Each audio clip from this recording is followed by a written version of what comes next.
એક એક મંત્રોમાં એટલી બધી જબરદસ્ત તાકાત રહેલી છે અને એના માટે ભગવાન વિરાટ સ્વરૂપનું વર્ણન કરે.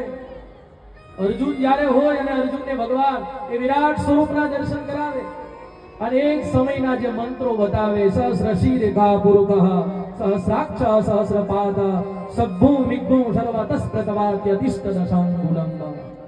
હજારો આંખ છે, હજારો મુખ છે એવા ભગવાન સાક્ષાત વિરાટ સ્વરૂપ ભગવાન વિષ્ણુ. અને જ્યારે વેદ અને પુરાણ ને ભણેલા જ્યારે બ્રાહ્મણો અહીંયા હાજર હોય ને ત્યારે વિધિ અને ત્યાં દેવતાઓ પણ જ્યાં વેદોના મંત્ર ભણાય છે, પુરાણોના શ્લોકો ભણાય છે, ત્યાં દેવતાઓ ખૂબ જ રાજી થાય અને વર અને કન્યાની ઉપર પુષ્પની વૃષ્ટિ કરે છે, રૂડા એવા આશીર્વાદ આપે છે. અને આવો એ સાથે સાથે મંત્રોચ્ચાર, હિતેશ દાદાએ કીધું એમ વધારે મંત્રોચ્ચાર જેટલા બોલવામાં આવે એટલા વર અને કન્યાને સારા આશીર્વાદની પ્રાપ્તિ થતી હોય. તો અહીંયાથી બ્રાહ્મણો પુરુષ સૂક્ત દ્વારા આશીર્વાદ આપે છે.